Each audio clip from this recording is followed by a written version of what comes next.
Welcome back to KUTV Prime Time News, and you can catch us on our social media handles. We are at KUTV_Kenya on Twitter, KUTV Kenya on Facebook, and streaming live on YouTube at KUTV Kenya Live. Now, to our discussion of the day on tuberculosis. Now, TB is one of the world's deadliest infectious diseases. In Kenya, it has retained the same attribute. According to the latest data from the Health Ministry, in the year 2020, which was when the COVID-19 virus dawned in Kenya, 72,943 cases were diagnosed with TB, 8% being children. 21,000 people died, 4 times the number of people who have died from the COVID-19 virus since the pandemic began. The disease is airborne and can lie dormant in someone infected with the bacteria, but I won't go into much of the details on this. As for this, we are joined by one adept with this, Dr.Frankline Mutema, a TB, leprosy, and lung disease specialist. Daktari, good evening. Yes. Good evening. Yeah, welcome to the broadcast tonight. As we break into matters TB. Today is the World TB Day. Yes, today we commemorate the World TB Day. It is usually celebrated every 24th March of every calendar year. And maybe you could be able to brief us why was the 24th of March selected? Why not any other day? Actually, for the guys who love history, I think we commemorate the day. One of microbiologists, a German called Robert Koch, diagnosed this bacilli sometimes in the year 1882. So we usually commemorate that day in the presence of the current disease phenomena, so that at least as we remember it, we also create awareness about tuberculosis and also lobby for more support or resources to be able to create awareness among the population. And Daktari, for one not conversant with it, could you break it down to us on what tuberculosis is and why it is a disease of concern? Why even have a day for it? Okay. Well, thank you very much. Actually, tuberculosis is a disease of importance to our lives. And the first thing I would say that TB is an infectious disease. Infectious meaning it can be transmitted from an infected person to another infected or an uninfected person. And it is caused by a bacteria, which is called Mycobacterium tuberculosis. We have varieties of tuberculosis, but of Mycobacterium, but of specific for human is Mycobacterium tuberculosis. This disease usually is spread through airborne, just like COVID, airborne droplets, where somebody can breathe in and get infected when somebody coughs, sneezes, laugh, or even talk as we are talking, or even sing. And this disease is usually one of the most dangerous, as you have alluded earlier. It is one of the leading killer among the infectious disease in the world. And you can see the numbers in Kenya, 21,000 people having died worldwide last year. Indeed, very well. And remember, it's actually been ranked as the leading cause of death among people living with HIV also. So it's usually a very, very dangerous disease to care about investing and making sure that human population is not affected by the same. And Daktari, could you take us through the diagnosis process? How would I know if I have TB? Okay. First of all, sometimes when somebody gets healed, there are usually signs and the symptoms they present with. And at home, you realize that somebody is having a cough. And when we talk about cough, we are saying cough of any duration. Somebody could be having hotness of the body. Mostly the doctors will call it a fever, weight loss, and drenching night sweat.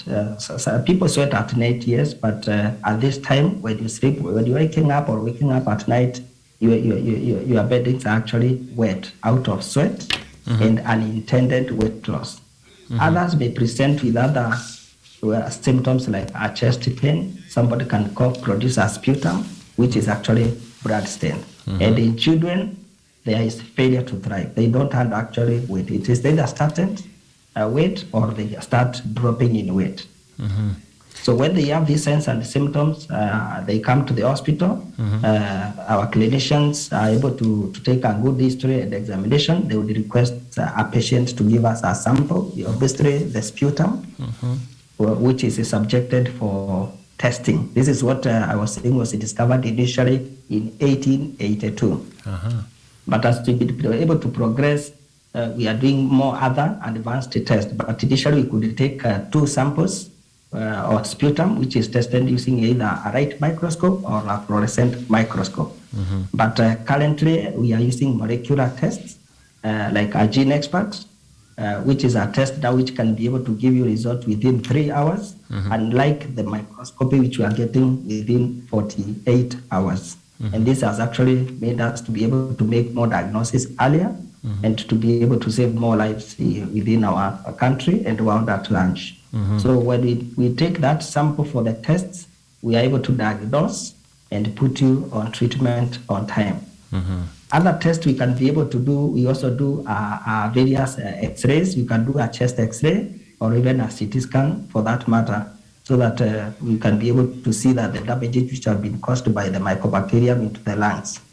And other blood tests that doctors can undertake to confirm that there is a TB infection in someone's system. And Dr. Are these tests that you've been able to put across, are they tests that are they are available to the common mwananchi? Are they available widespread all over the country, with the status actually being worrying? Because when the case is like a full-blown situation like this one, the screening process, is it something that is all over the country, in some parts of the country? How is it on the ground? Thank you very much. I want to say that the government has put a lot of effort and also collaborated very well with the private sector, what we are calling public-private mix in various counties and even at the national program. Initially, the light microscope, the microscopy was actually widespread the countrywide, including the fluorescent microscope. But of late, we are having a new test we are calling a gene expert, which is more specific and more diagnostic. We are able to do these tests.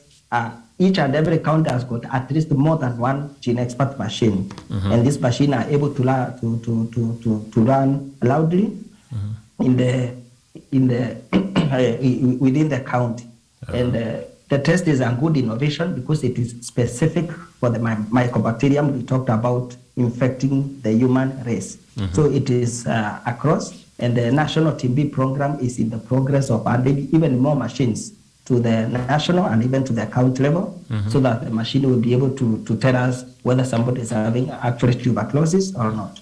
Of importance on these tests, apart from telling us that you have tuberculosis, it is able to tell us whether you're having a resistant bug in your system.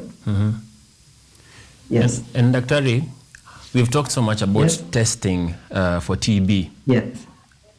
Kindly expound for us. Is there a cure for TB? And if so, why are we struggling with the disease even at this time? Wow, that's a good question. Actually, TB, we usually tell people that tuberculosis can be easily diagnosed. It is treatable, it is curable, and it's even preventable. But sadly, it continues to kill more people because of what we call stigma. Many people don't believe that they can catch tuberculosis within their premises or even their families. So they are taking too long, and especially as men, we are taking too long before coming to the hospital. And this is what is being associated with a high mortality within our population. And you've talked about all of this, and there's something I'm getting. With the symptoms of TB, they sort of move in a way like in tandem with the symptoms that we are being had concerning the coronavirus. Now, my question is this: when the coronavirus came about and visited us, unfortunately, in our country, how did the TB cases go? Was there like a serious upsurge, or how was it? Yes, actually, when you look aloud, is that every department or even the ministry were actually affected by tuberculosis. And the Ministry of Health was not exception, including the National TB program. And really COVID affected us on the negative side. We experienced a drop of cases. When you look at the 2019-2020 cases, where we reported like 86,000 cases in the country. But during the COVID, we dropped. We had reported 96,000 cases, but we dropped to 86, which is a huge drop. And when COVID came, before COVID came, we were actually missing 40% of our TB cases every year. So if we are expected to get 100 patients, we are only getting 60. Now, when the COVID came, everything was disrupted, including the TB services. You remember most of the healthcare workers were shifted from where they were working so that they can be able to address the manic of COVID. Yeah. There was that lockdown. The patients were actually not coming. They didn't have the means of going to the facilities, the hospitals for testing. And even the resources were actually redirected towards COVID. And these ones cumulatively made us lose a chance to making more diagnosis among our clients. And we didn't miss tuberculosis. Remember also, COVID presents with similar symptoms and signs as tuberculosis, like a cough, difficulties in breathing, and even the hotness of the body. So many people are fearing to come to our hospitals because of stigma and also the fear. And this is what really led us to a huge decline in getting our cases. We actually experienced like a 15% case drop when you compare the year 2020 and 2021. And the use of face masks, can it be maybe used as a way of curtailing the spread of the disease? And looking at the fact that right now it's not mandatory, it's not obligatory for you to have a face mask. Are the measures being turned down on COVID like proving to be a challenge for the spread of TB currently? Thank you very much for that. Actually, what we have realized is that when you look at the measures taken against the COVID, there was some positive aspect and also the negative aspect. One of the things is that you should realize that the mycobacterium is a very tiny bag. It's usually a very tiny bacteria that even the mask cannot protect somebody from breathing it. So the mask actually helped us to curb somebody coughing mycobacterium to the environment.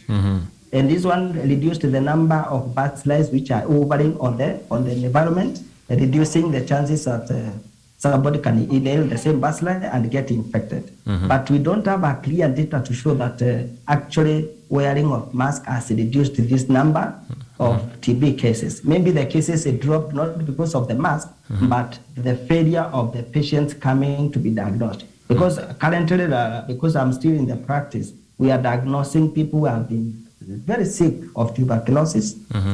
Some actually coming like just coming to die to our hospital sundry.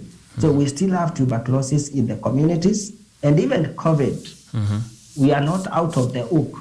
So we did, and our minister talking about putting on our mask, especially where we are having a congregation, where we are having many people overcrowding. It is also important to put a mask and giving us more information about tuberculosis and other airborne diseases like COVID.